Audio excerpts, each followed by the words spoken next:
Sindh high court के आईनी bench में 4 बेटियों की बाजियाबी के लिए मोहम्मद शहरी की दरखास्त पर समाअत हुई। दरखास्त गुजार अली गुल ने कहा कि मेरी 4 बेटियों को अगवा किया गया, मेरी बेटियां मर गईं या जिंदा हैं, कोई तो बता दे। मजीद जानते हैं डॉन न्यूज के नुमाइंदे शफी बलोच से। शफी, अपडेट कीजिएगा।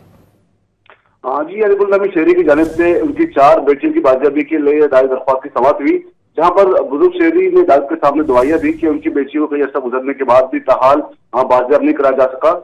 जबकि उन्होंने अदालत को बताया कि अगर उनकी बेटियां मर गई या जिंदा हैं तो भी उन्हें बता दिया जाए।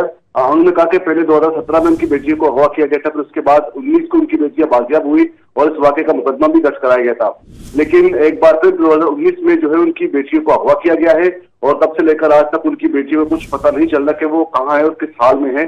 और एक बेटी का तो वालिद का नाम भी, उनकी वल्दियत भी तब्दील कर दी गई है और उसकी बेटी को पंजाब की एक अदालत में पेश करके निकाह नामा भी जो है वो वहां पर पेश किया गया है। काम इस हवाले से कोई तस्दीक नहीं की जा रही और ना उसकी बेटी से मुलाकात कराई जा रही है, ना उसकी जो है वो कोई राब्ता किया जा रहा है। और अगर उसकी शादी हो भी गई है तो वो खुश है, लेकिन एक बार उनकी बेटी से उनका राब्ता कराया जाए और मुकदमे में नामजद मुल्जिमान को ताहाल पुलिस की जानिब से गिरफ्तार नहीं किया जा रहा। अदालत ने फरीकीन को नोटिस जारी करते हुए 16 दिसंबर तक जो है वो जवाब जमा कराने का हुक्म दे दिया है और जो है वो दरख्वास्त की समाअत अदालत ने 16 दिसंबर तक के लिए मुलतवी कर दी है। जी, बहुत शुक्रिया शफी।